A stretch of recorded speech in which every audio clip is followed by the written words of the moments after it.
What's up, horror fans? Anchor Pete here, and I'm with my co-host, Danny, DrZaiusGoD on Twitter. And today we are joined once again by David Weiner.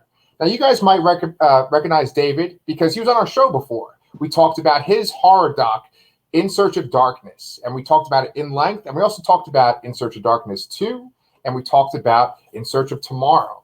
Well, In Search of Darkness 2 has been released, and In Search of Tomorrow is on its way. So we're going to talk about that.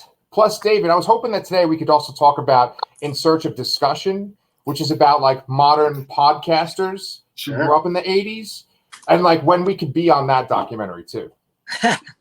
This is it. We're filming it right now. Oh, okay, cool. Okay, good. All right. I keep all footage. There you go. I guess my first question, being that I know that we're all obviously using Twitter, is, David, can horror exist in outer space? I really enjoyed how you went right to that when you were doing when you were watching for the first time the In Search of Tomorrow trailer, and you did a little sort of preamble, and that completely cracked me up because, boy, this poor journalist, I say poor journalist because, you know, she put something out there. I don't think she gave much thought to A, the response, or B, that, you know, it wasn't very well thought out argument. And she just got trampled. But I think ultimately in a positive way. Sure, there are people who are kind of negative about things and mean, but I think it created a healthy discussion, just that there aren't necessarily boundaries about where you set a genre.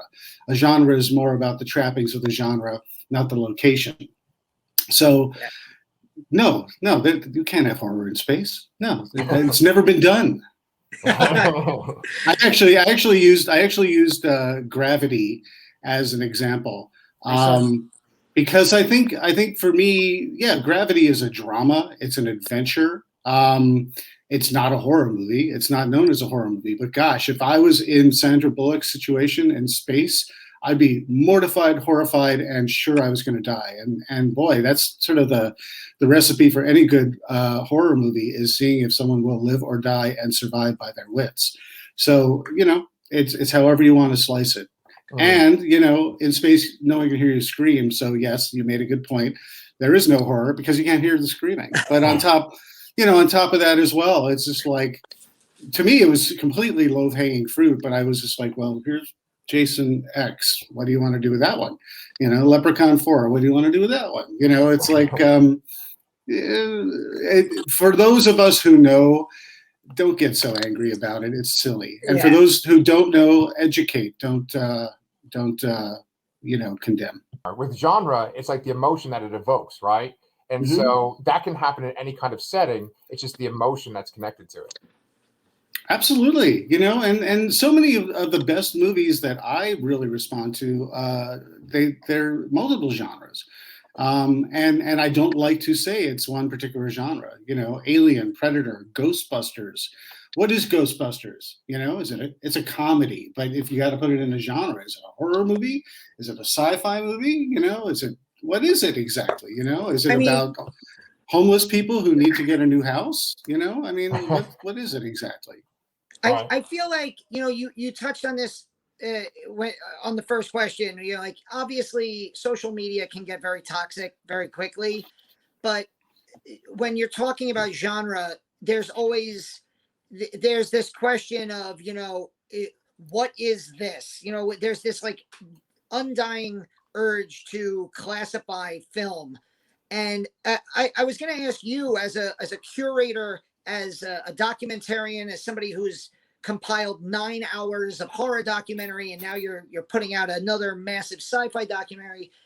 Does this debate intrigue you, or does it just annoy you at times? Because like my favorite horror movie is Jaws, and I've had to defend Jaws as a horror movie to people on social media. So yeah. Well, it's like it's a horror subgenre when animals attack. You know, nature, man versus nature. You know, and man versus nature also is not necessarily a horror genre. It's just a subgenre itself. You know, I have evolved when it comes to. I say that with confidence. See, I've grown an additional arm. I've evolved when it comes to social media, especially the toxicity of Twitter and any social media where people just like to posture, they like to condemn, they like to condescend, they like to feel superior, they like to. We've all seen it. We've all seen it. Whether it's the argument of, is a remake worthy or not, is a genre only this and not that, whatever it may be, there's always going to be arguments. And I think you could call it an argument, you could call it a discussion, you could call it a debate. I think an argument is there's something to be said about semiotics, about words and context, and if you're calling something, listen, if you have a family and I'm yelling at my kid, I've learned to say to him, I'm not yelling at you, I am being stern, and there's a difference. You want to hear me yell? You'll hear the difference. Yeah. And the thing is, it's we need to discuss. I think it's healthy to discuss and to debate. But when you choose to declare that your opinion is correct and others are invalid, that's our problem. And so I'm happy to be out there to step in every now and then for my own entertainment. Or if I feel a little bit didactic and I want to say, well, did you know this? That might help the argument. I might step in. But truth be told, I see things like that and I normally sidestep it. But there was something about no horror in space where I felt the need to step in yet explain rather than pigpile. And there's a difference. So I just thought, listen, I could say you're a dope for saying this and you deserve to be trampled on by the world of Twitter. Or I could say, well, what about this? What about that? There was someone who defended the idea and said, this, I'm not going to name names. This is this, that's that, this is horror, aliens horror in space. Star Trek is not horror in space. And I'm like, well, let's take that moment in Star Trek 2 when Chekhov gets the SETI eel and it goes into his ear. Yeah. I have not seen anything more horrifying in 1982 other than The Thing, Yeah. So it's all however you want to strategize your argument. Yeah, it's funny. I because I know we're going to talk about In Search of Tomorrow in a second, but one of the clips that you put in the trailer is the scene from Superman 3. And that scene at the end, more than any scene in any graphic horror film, scarred me as a kid. I mean, I had nightmares of that robot woman from Superman 3. And I'm not going to argue Superman 3 is a horror movie, but that scene is a freaking horror movie in itself. Well, that's the point. And with talking about In Search of Tomorrow, there's the well-known, validated, we all know this is a classic, and then there are the ones that are just our favorites, or they didn't do so well at the box office, they didn't do well critically, but we kind of circle our wagons over the homely children that we love, and I think Superman 3 very much for me falls in that category because I was older when I saw Superman 3. In fact, Superman 3 was the first Superman movie I specifically chose not to see in the theater. Because I love Superman so much. I love Superman 2 so much. And Superman 3, they're like, here's a comedy. Here's Superman making a goofy face holding Richard Pryor. I'm like, what are they doing?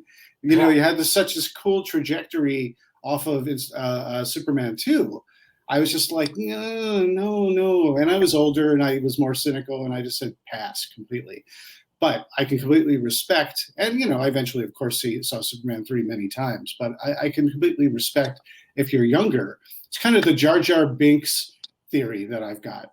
Everyone loves to jump on Jar Jar Binks, but it's like, I had a coworker when Force Awakens came out, and we were all talking about what we love about Star Wars. And she said, well, my first Star Wars was The Phantom Menace. I was 9 years old.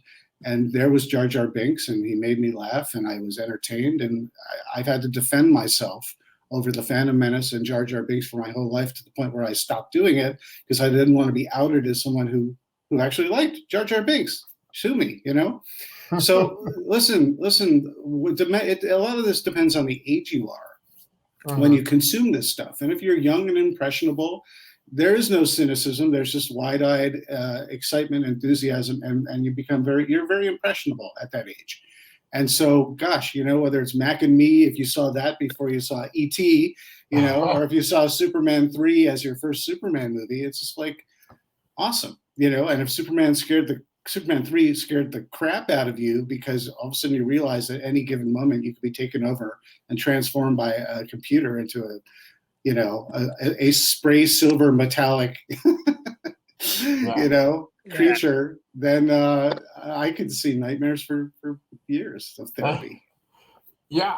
Well, you know, speaking of the difference in generations and also that sort of that Twitter toxic environment, I know that part of the benefits of funding In Search of Darkness 2 or funding In Search of Tomorrow is that you get access to Discord servers. And I was wondering, just based on your servers that people can get access to, is that like a very kind of polite community? Is everyone getting along with each other? And then is there this sort of bonding between fans that are older and then like younger generation fans too? Absolutely. You know, there's a mandate that if you're going to be part of the community that we've set up, that everyone has to be kind and supportive and nice to each other. And if there's toxicity in there, you're going to get warned and then you're going to get the boot. And I think there's a lot of people who I've found that people are ultimately very respectful. You know, there are a couple of people where old habits die hard or they don't quite get the rules. But they are immediately respectful when they realize that there's a structure in there to keep everything cool and friendly and informative and entertaining and nostalgic, you know. I do the same thing with It Came From blog, you know. I have a Twitter. I have a real wonderful community who just loves to share all their cool stuff and talk about nostalgia and all that kind of stuff like that. And, you know, so one of the great joys for me of this whole social media verse is being able to post a picture of something that people haven't thought about in years. I mean, I posted about a show called CLIFFHANGERS that came out in the late 70s on NBC. And it was drafting off of the cliffhanger serials of the earlier days of cinema, but they turned it into a movie, into a TV show where you had 3 different cliffhangers. And one was a Dracula story. One was a Western with aliens in. It was Cowboys versus Aliens before that happened. And then there was sort of like a Perils of Pauline with Susan Anton. And it was great, and everyone loved that. And week after week, we were at the edge of our seats because it ended on a cliffhanger. I didn't know that there was something called a cliffhanger until I was 11 years old and it was on TV, and there it was. But, you know, I digress. The idea is that there's a warm community where if you aren't judging and you're just sharing and informing and reliving, it kind of doesn't enter. I don't have to police my area. You know, awesome. It's out there if you can find it. If you build it, they will come. I heard that in a movie once. Yes. Well, that particular movie is from the 90s, right? Or is it the 80s for Field of Dreams? Field of 89. Dreams is a 89. 89. Okay. But that was bringing me up to my 90s question. You see, because what I was going to say was I saw also one of the benefits, or like for your team on your Indiegogo, there's mention of an In Search of Darkness 3. And so my question to you is In Search of Darkness 3 more 80s footage and like you're going to interview more people? Is that like the whole idea of the series, or are you going to potentially move on to the 90s at this point? We are going to move on to the 90s with In Search of Darkness 90s. When I made In Search of Darkness 2, I kind of thought, well, I get to dig deeper. I get to go into you know, straight to VHS territory, international territory. You know, if In Search of Darkness 1 was the heavy hitters, In Search of Darkness 2 is sort of the deep cuts. And after I did that, the response was overwhelmingly, this is so great, I can't wait till 3. So much so that I thought, okay, I guess I'm making a 3 now. Oh, okay. Seriously, it's not, I want to, and I will, and I plan to. But I was a bit pleasantly surprised that so many people were just like, I didn't know there was more, but that's enough. It was just like, keep going. I mean, there are hundreds and hundreds of movies that came out. And there are still, like, you know, wide theatrical releases that I still haven't touched. I haven't touched The Hitcher. I haven't touched Monkey Shines. I haven't touched Serpent and the Rainbow. I might have thrown a clip here and there just because I haven't gotten to it, so we got to sort of include it somehow. You'll see I do that sometimes. If you watch these movies, there's a Hitcher clip, in like part 2 or maybe part 1. But these are things that it's a story that I can keep going if the audience wants it. But we want to do 90s as a whole separate reboot with the same structure starting 90 to 99. Oh, yeah, 99. Oh, I'm excited about that. Okay. Well, I'm excited about both. Sure. Well, but that answers your question, right? In terms of what is In Search of Darkness 3. It's like we did 80s. We did 80s again. We could still do 80s. We could probably do ISOD 4 in 80s. But the plan is do 3. It's all going to be even more of, it's going to be, the way it's sort of being pitched is it's sort of the underbelly of straight to video. The real, if you're a real fan, if you're a fan with a capital F, this is your movie. If you're a horror fan, it's accessible to everybody. But the thing is, someone wrote, Letterboxd is like, best and worst. People do not pull their punches on Letterboxd. And I get on there, I'm just like, oh, okay, I see how you feel. And yes, I'm reading it, and now I know. It's the best constructive criticism for me to say, okay, like next time around, how can I improve on that? But somebody wrote, and I'm paraphrasing, and I'm going to get it wrong, but when I saw In Search of Darkness 1, I was introduced to 80s horror, and I thought, wow, I know a lot about 80s horror. When I saw In Search of Darkness Part 2, I thought, wow, I know nothing about 80s horror. I think that's actually a really good summation of the two movies, because there's like there were so many deep cuts. Like I was a video store kid, and I'm like, the Boogans? What the hell is the Boogan? But I do want to say thank you, because the last time we spoke to you, I had jokingly said I really wanted Inferno there, and you literally start In Search of Darkness 2. The very first movie covered in 1980 is Inferno, which is my favorite. I did that for you, Danny, and Argento did it too, based on the time it was released in the U.S. Yes, because they're all chronological. But I will say I did it for you on purpose. I'll take it. Don't worry. In our last interview, you said something that kind of stuck with me. You said curation is key. And we grew up in the 80s, Pete and I, and we were video store kids. So our curators were the local video stores, like predating Blockbuster, which had great horror selections, which is why we love your documentary so much, because it's like revisiting that. In Search of Darkness 2 is going to Shudder at the end of this month, I believe the 26th. Mm-hmm. And now, so that means you're going to have 9 hours of In Search of Darkness on Shudder by the end of this month. In terms of curation, I feel like, shamelessly plugging Shudder a little bit, they are probably the best in horror curation right now. And I think you've had some of their people as talking heads in your documentary. So can you just talk a little bit about what Shudder means to the horror community as somebody who has their films on their service? Sure. And when I say, people who have been on Shudder, no representative of Shudder has been on in Search of Darkness, but for Phil Noble Jr., for example, is probably the best example, because he's a great voice. He's the editor-in-chief of Fangoria magazine. And I've had other Michael Gingold, formerly editor-in-chief of Fangoria's in Search of Darkness 1 and 2 as well. But he's all over Shudder because he's in a bunch of the different programs that they've got, and he's produced some things that are on there as well. Shudder to me is and I'm not being paid by Shudder. I feel like this is the paid portion of but it's it's the clubhouse that we really want and need and want to share for horror.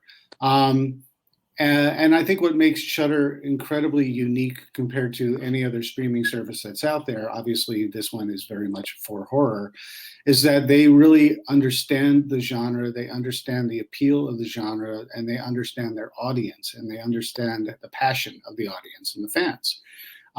So they're what they curate and what they put on their channel is very much designed to appeal to what we love, what we want, new material, new, Creepshow could not return anywhere else but on Shudder, if you ask me. It's just the perfect home for it. Joe Bob Briggs, and Darcy, they should be nowhere else, because it's an interaction and a conversation and a campfire with the fans that only Shudder knows how to do. Gosh, think about it. Of all the programming they have, I look forward to the Ghoul Log. Yeah. I mean, I'm just like, I'm so excited they're doing a new Ghoul Log this year, and I'm just going to put it on while I carve my pumpkins or just hang out, or, for someone like me who lives in Los Angeles and California, I grew up in the Berkshires, where autumn weather in Western Massachusetts is just, it's sweater weather and hot apple cider and crunching through leaves, and Halloween is the greatest time of year. I mean, that's in my blood.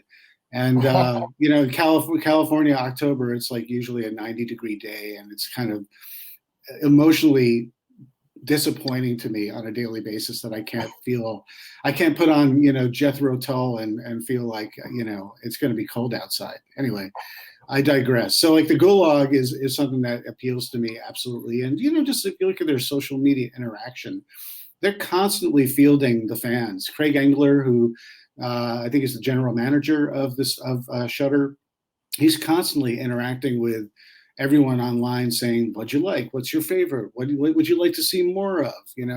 This is what we've got. Let's have a conversation about it. Anyway, listen, I'm caffeinated, so I can clearly talk a lot about these things. So I'm glad you're asking. Yeah. Well, it's okay, because you know what? We plug Shudder all the time, and they don't give us any money either. It's just we love it so much, and we just review so much of their content. So, well, I'll say lastly, and I'll encapsulate, what I've been saying is that, we all have streaming entertainment, whether it's Netflix or, Paramount Plus or Hulu or whatever it may be. And they're great for whatever they offer. There's the pros and the cons, but at the end of the day, none of those feel like they're personal to me. If I let it go, I let it go just because I can't afford it that month, or I'm just not watching it much, or just whatever it may be. Shudder is I feel like they understand me, they know me. I feel like it's a friend. Yeah. I feel like they get it, and I want to support that kind of structure of a very personable streaming entity owned by AMC and whoever owns AMC, right? So there you go. Yeah. Well, now that we've plugged Shudder so much, let's plug In Search of Tomorrow. And so you said that you watched our In Search of Tomorrow trailer, live reaction. I was clocking it for the first mouth drop. There you go. Yeah. Well, you probably heard me go, "Oh yeah," when you showed Transformers, or The Transformers, the movie, which is my favorite movie of all time. And I noticed that Akira's in there too. Are there other animated movies from the 80s that are in there as well? Yeah, Heavy Metal. It's currently in process. I want to make sure. It's kind of like the approach is going to be very much like In Search of Darkness. There's while we are liking to call it definitive, it is in no way definitive. The intention is it's going to be an ongoing story. So the response has been absolutely amazing to In Search of Tomorrow so far as we've progressed. And ideally, we'll keep on going. We'll keep on going with the story, because there's so much more that you just can't fit it all in even one 4-hour movie. For the uninitiated, all these movies that I've been structuring, goes for the whole decade. It goes from 1980 through 1989, and within each year cover 5, 7, 8, 10 movies, however many you can fit in, and then a chapter in between, which is a larger context topic, whether it's the pop culture, whether it's the special effects, whether it's heroes, whether it's villains, composers, whatever it may be, the movie scores.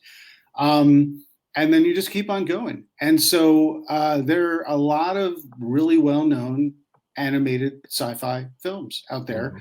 Mhm. We'll see what I can get to, but there are some that tick the boxes in the first round that are just crucial. Every time Transformers, the movie in 1986 is discussed, I see the response is absolutely overwhelming. I mean, that gets people right in the feels for a certain generation who watched it on the big screen. And I respect that, and I love that, and that to me is encouraging. And so for me, I saw movies like Heavy Metal, which was like the first rated R animated film that I got to see. I sort of grew up in a Ralph Bakshi decade. And even though I was too young to see Fritz the Cat and Wizards when they first came out, I knew what that was about. And so by the time Heavy Metal came around and there was like sex and profanity, I was just like, oh, this is so great. And it's true to the magazine and what the magazine offers, as an anthology. Yeah. So and I mean, AKIRA is groundbreaking to me. That is just there's the before and the after when it came to Japanese anime. I was oblivious. Now I'm a kid who had some of my best friends were Japanese when I was in like second and third grade, and they introduced me to the likes of like RAIDEEN and Go Ranger, which were the earlier precursors to Kamen Rider and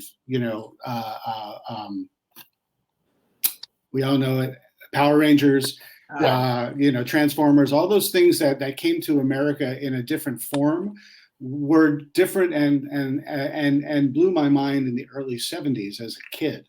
And so I was really in tune to all that stuff. So I knew about Japanese anime. And then one day everyone said, AKIRA, you got to see AKIRA. And I thought, you're the first person hearing this, and it's going to mean nothing to you. But in RAIDEEN, which was sort of about a transforming robot kind of, battling giant kaijus. It's a great, you got to seek it out. Basically, it's impossible like to find here. Forerunner of Voltron? Forerunner of Voltron.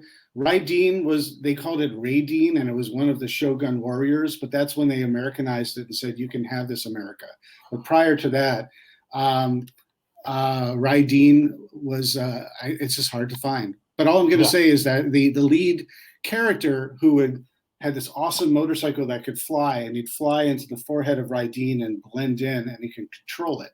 So like Pacific Rim, that's RAIDEEN, all these guys controlling these giant robots fighting kaiju. That all stems from stuff that I loved as a kid.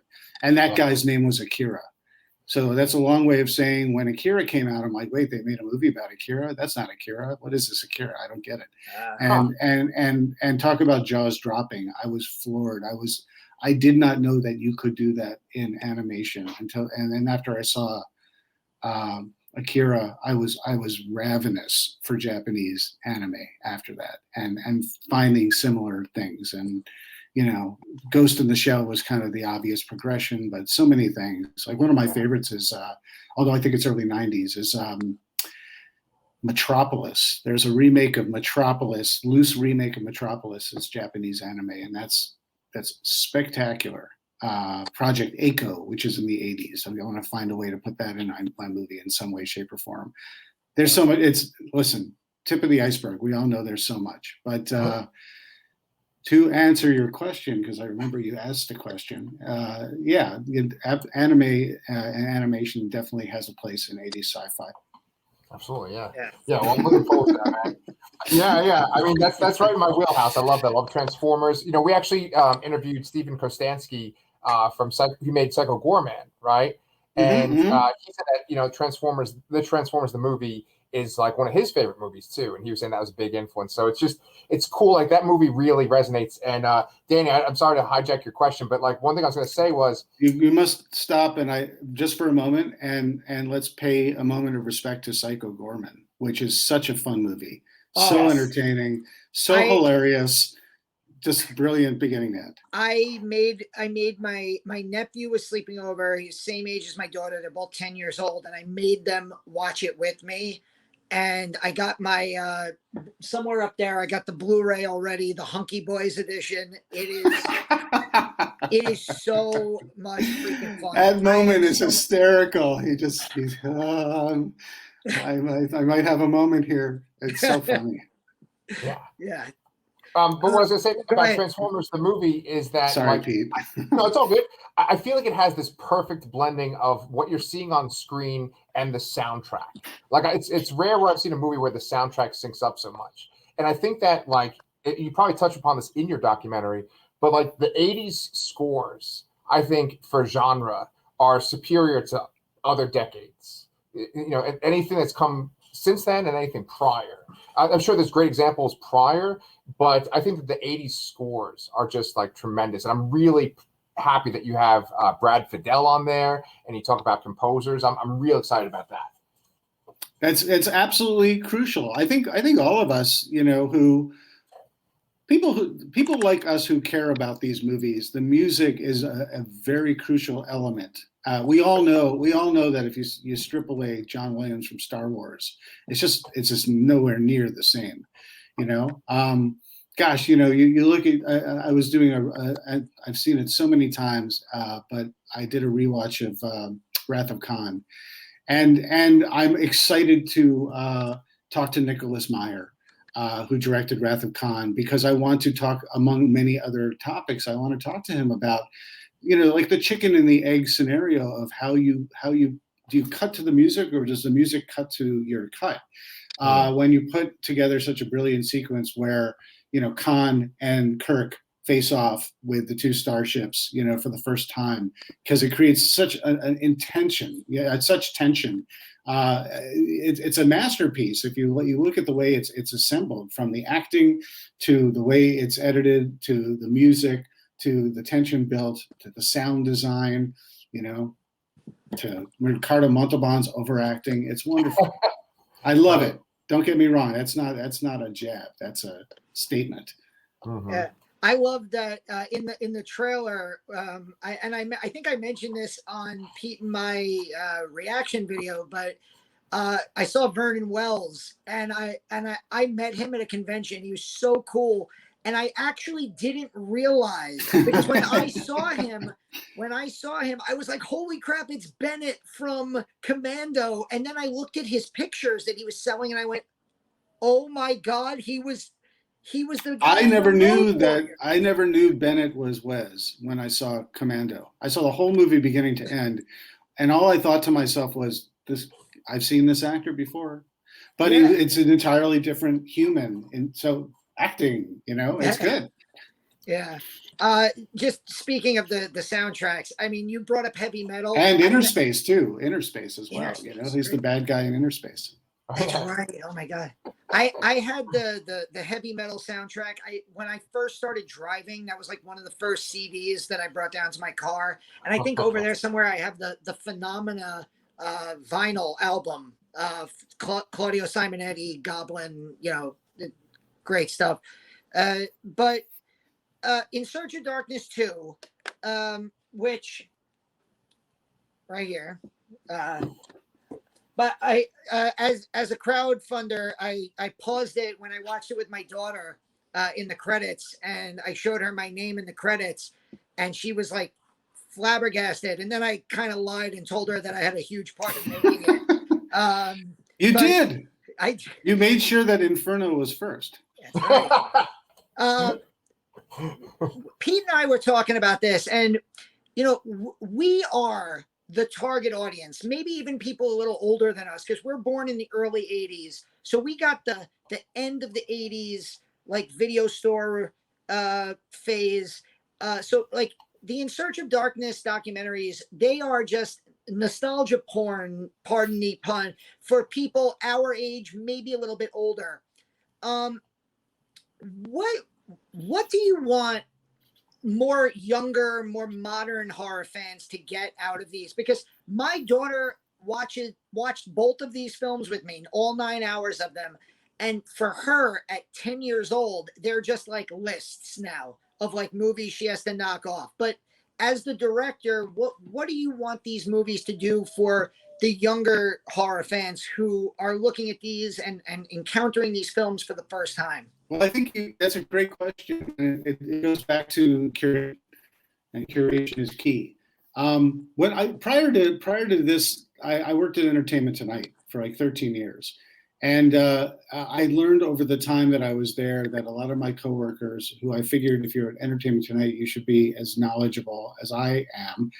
And I didn't, I'm not putting myself up there. I'm like, I know a thing or two about a thing or two, but there are people who just know the world. So we all need to know, we need to be interested. We need to care. We need to be actively consuming entertainment so we just know about this stuff and have constant knowledge. If you're working at Entertainment Tonight, you need to be that person in addition to getting the job done, getting everything on TV, writing about the material and the news and all that stuff like that.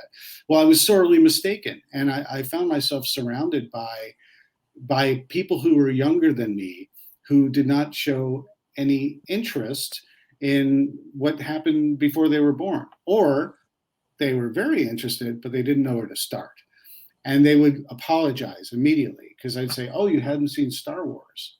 Like, to me, it was slightly shocking. But then again, hang on. But then you got to understand, well, maybe it's not the most important thing for them. Maybe it's not their genre. Maybe everyone talks about it. And I discovered a bunch of things. I discovered, one, there's so much out there, they don't know where to start. So sometimes they don't start anywhere. They just turn on the TV and see what's there, or they're like, well, I want to get into Star Wars, but I'm so intimidated because there's a universe of, books, of shows, of games, of multiple movies, of, animated series. I don't know where to start, so I don't know what to do. Everyone tells me something different, So to answer your question, these movies, I think, show how all these films came out in a decade in context with all the other films that came out. It shows an evolution of acting, of effects, of filmmaking. It shows an evolution of other films being inspired by previous films and either one-upping them or expanding on it or ripping them off, but they're out there and it's interesting stuff. And it allows them to be exposed to some stuff that they've never ever seen before, but they might have heard of or never even heard of. So, Empire Strikes Back might pop up, and for people like us, we're like, well, of course it's Empire Strikes Back, and you'll watch the 4 to 5 minutes that I will devote for this in this movie and say, well, why didn't they talk about X, Y, and Z? And guess what? There's no way. It can't be done. It can't be done. I will include things that are cool. I will try and include things that are informative that you may not have heard before, but it's all been said and done. So it's really just about who loves it and why, and what were the themes and why is it so important and how is it influential? That's a story that can educate someone who is not so versed in the Star Wars saga as to why this meant a huge amount back in the day. I've spent the first 7 years of my kid's life trying not to expose the deep, dark secret of who Luke's father was. Because every time I wanted to expose him to Star Wars and I'd give him like a little kid's book, it's in there, it's all around. It's pop culture, I am your father. It's everywhere.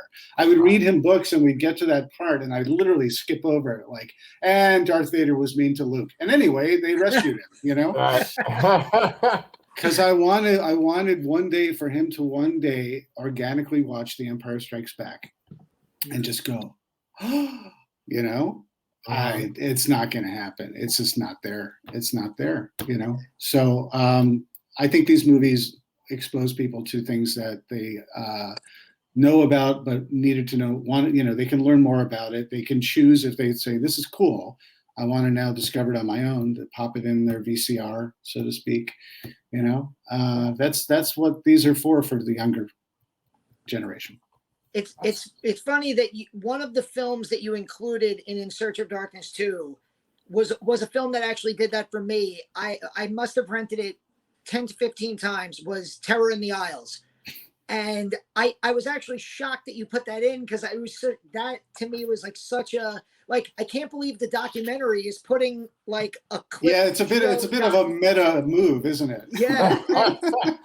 But I remember watching that as a kid, and I think it was Heather Wixon in the documentary that mentioned that the titles of the movie were in the skull. I never knew that until I watched it. Yeah, Heather Wixon, managing editor of Daily Dead, would go to the video store and get the box for Terror in the Isles And in that skull, if you look closely, it's the titles of all the movies that they cover. That And you blew would my use that mind. as your guide and go around the aisles and say, all right, I got to find, Carrie, that kind of thing. Yeah. That's so cool. Well, The nuances of that, though, I think I think that is what speaks to the audience that appreciates these movies, like you guys, because it's more than just watching a movie. That's what these movies that I'm making are more than just this is what these movies are about. It's about the experience of loving them, appreciating, learning from them, but also our own individual experiences of how we saw it and how we consumed it, where we were, how old we were, what state of mind we were in, and why it made a difference in our lives. And the story about going to the video store and finding it, discovering it, and taking it home and wanting to share it with your friends is important to all of us, because while it was back then, it may have been a bit of a mundane experience. It's a precious one now because we don't have it, right? Yeah. Very good point. Yeah. I actually have had that experience with my daughter where I was trying to keep her from knowing about Darth Vader and Luke, and I was able to carry it out. I think I showed her Empire Strikes Back when she was like 6 or 7, and she did not know the truth. So that reveal, she turned to me and she's like, "Wait, is that true?" And I said, "Yeah, it was a great feeling, And, she had you there to validate it's true. I had to wait 3 years. Oh, yes, that's a good point. Yeah. Seriously, I watched that movie, and I just to stick on that point, I was just like, he's lying. No, he's lying. And my friend's like, no, he said it, so it's got to be true. I'm like, don't believe Darth Vader. Yeah. He's just manipulating him. It can't be true. I just couldn't accept that. Anyway, I digress. Meanwhile, I'm the psychopath who sets my own daughter up for jump scare moments. Joe Bob. Speaking of Joe Bob, he had Exorcist 3 on one night, which of course that's one of the greatest. And right before that jump scare happens, there's a scene where a character kind of jumps out of a bathtub to scare that nurse, and I was like, oh no, see, that was the jump scare. That was it. And she was like, oh okay. And then the jump scare happened, and she was like, oh my God, I can't believe you set me up for that. I was like, yeah, this is, things like this are going to get me divorced, but it's There are some theatrical experiences where the communal experience is incredibly important in watching a movie. I was there opening night for The Exorcist 3, and of course, none of us saw that coming. And that's one of those jump scare moments where the entire theater, for 5 minutes after it came and went, were still giggling and talking and murmuring and because it was so well crafted that I will always remember that movie simply because of that experience I had. It makes a difference. It's like seeing a comedy in a theater versus just popping a comedy in at home. A comedy might not be that funny, but when the audience is roaring around you at the stuff that isn't even that funny, it's just, you got that energy, and it makes such an enhanced movie experience. Yeah. Thankfully, theaters are starting to open back up, so hopefully we can get those experiences again. It took Godzilla and Kong to end the time and the timing of the pandemic to get it out there, though. Yeah. It's so funny, the dynamic on our screen, if you look at it, right, you got Danny on one side, you got me on the other, and then you're in the middle, right, David? And it's I feel like I should have made Danny's the In Search of Darkness background, and I should have been the In Search of Tomorrow. Swap it. Right, because that's kind of the way and then you're, of course, right in the middle. And so, he keeps bringing it back to In Search of Darkness, I keep bringing it back to In Search of Tomorrow. But what I was going to say was that, speaking of the next generation, I know that right now with modern horror movies, it really does seem like there's a renaissance, or there is some sort of surge in really well-made original horror movies coming out in the theater, coming out on on demand. But my thing is, it feels like there is a dearth of original sci-fi big budget films. Sure, there's great movies like Psycho Goreman, like we just said, and of course Upgrade and stuff like that, right? But why do you think that there is such a lack of original just sci-fi content in the theaters now? Superheroes du jour, Yeah.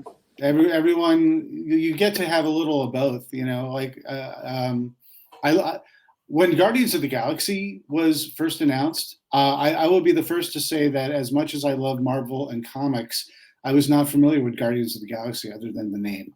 I knew nothing about it. But I remember thinking to myself that Marvel had such a solid track record up until that point that, listen, if they want to give me a talking raccoon in a tree, I'm sure it'll be fine. And we all love that talking, you know, raccoon and tree now. Actually, it's a rabbit, according to Thor. But my point is, I couldn't wrap my brain around how they were going to integrate outer space adventure with grounded superhero fantasy. And it's a hybrid now. I mean, arguably in Avengers, it was already there because the aliens invaded from space in New York, and that was the big battle. But it still felt like, it didn't feel like an outer space. It still was grounded on Earth. The superhero films is a simple answer. But I found, like, on, say, Netflix, if you go to Netflix, there's like an outer space drama or fantasy or you know, horror hybrid that comes out practically every other week. I mean, it's a steady stream. There's a lot on Netflix. And I think a lot of people are going there because they're paying to either pick up the negative or fund it, however they're doing it. They're not always good, but it's a steady stream. And I find myself, I mean, like, even like the new Cloverfield movie. New Cloverfield movie in space debuted on Netflix as a surprise, if you remember. You know, right. It was like right after the Super Bowl, right? Right. They're like, surprise, the whole new Cloverfield movie exists and you can watch it right now. Right? That was up there with, like, you know, U2 showing up at, you know, the Apple announcement saying, here's, you all have a new U2 album in your iTunes, you know, have fun. That was like, whatever you think of that album, and I actually think it was a really good album. The surprise and the fan service was just so wonderful, you know. So there you go. That's my answer. I think you blame the superheroes. Yeah, I think we definitely could. You know, it's like, the thing is, I feel like in the 80s, after Star Wars, there was the possibility of what you could do with special effects, right? And it goes all the way, like, up until like Terminator 2 and Jurassic Park, and of course beyond that as well. But I feel like the movies, with the superhero movies, they always wanted to make those kinds of movies. It's just they were like, we're not at that point yet. And we've finally gotten to that point where we can make Infinity War, and we've already had Lord of the Rings. You know, it's like we can do anything now. And yet it just seems like, I guess with like these Netflix releases are saying, like, that they're sort of under the radar releases, but there's no like real big original in your face kind of release. Not much. Not like in the 80s. Right. You know, and the 80s, you know, it all stems from one movie, and we all know it, you know.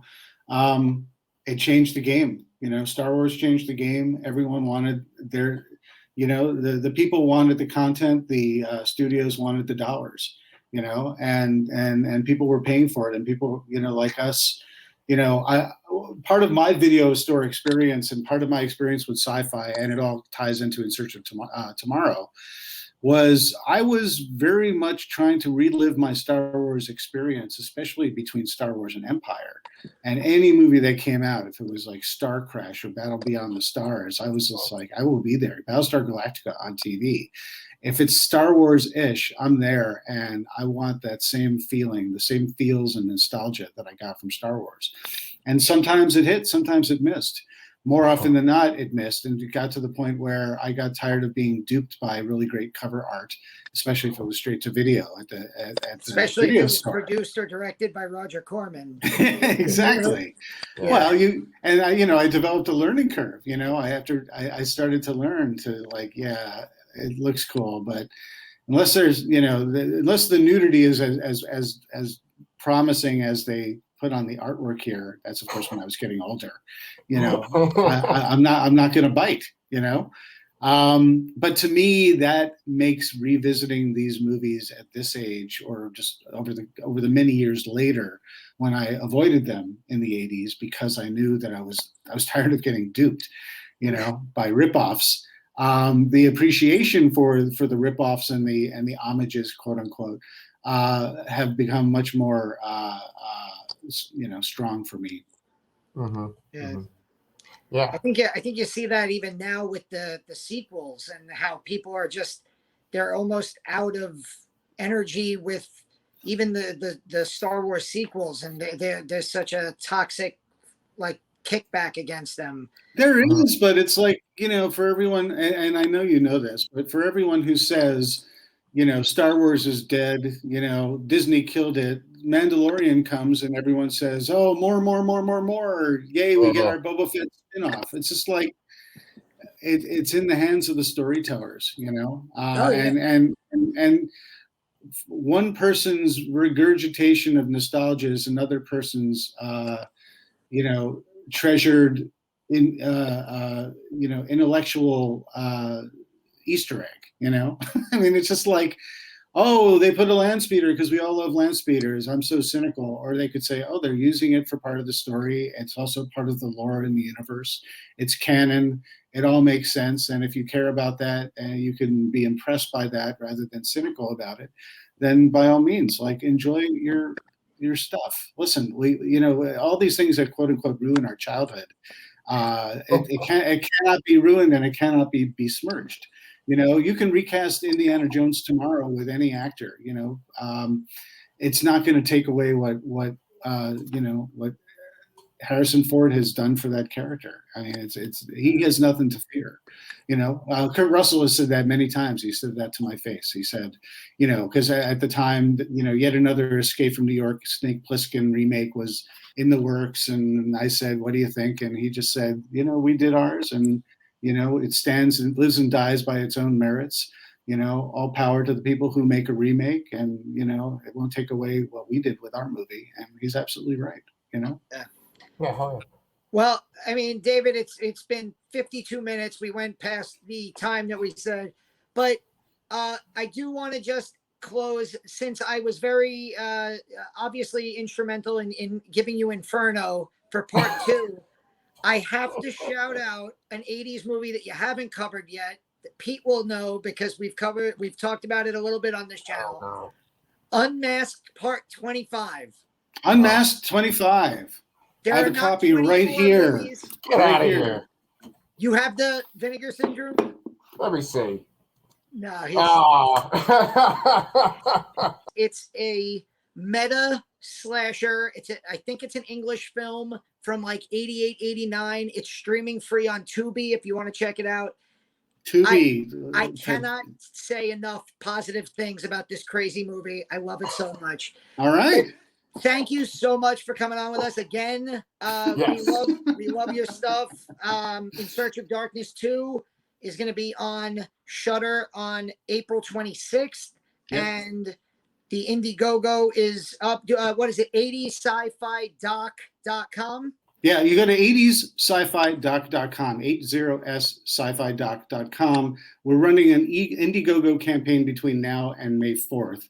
If you want to pre-order it, and you can get your name in the credits, you can get your access to the Discord community, all sorts of cool surprises and access. We do a weekly show, whether it's a watch party or like a clip show, interview show, with a lot of the folks who are part of that era. It's very cool. So you get great community, you get a copy of the film, you get posters, you get a pin, you get downloads, all sorts of cool stuff.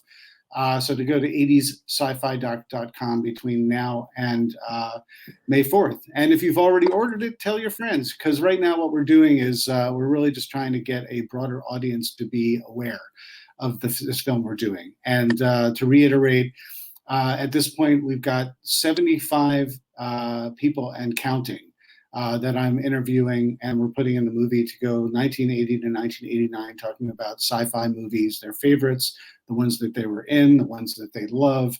You got filmmakers, you got actors, you've got experts, you've got composers, production designers, editors, the people who made these movies. They're telling the tale. And for me, it's just an absolute blast, and I'm getting to meet some of my heroes, and I get to sit down with each and every one of them in a COVID-safe environment and do some wonderful interviews. And the movie is we're aiming to get it out in December. Awesome. Yeah. Christmas presents for all. Yeah. Actually, this is my Father's Day gift. I told my wife, can you just, sign me up for this? And then that's going to be my gift. So I'm excited. Wonderful. Wonderful. Yeah.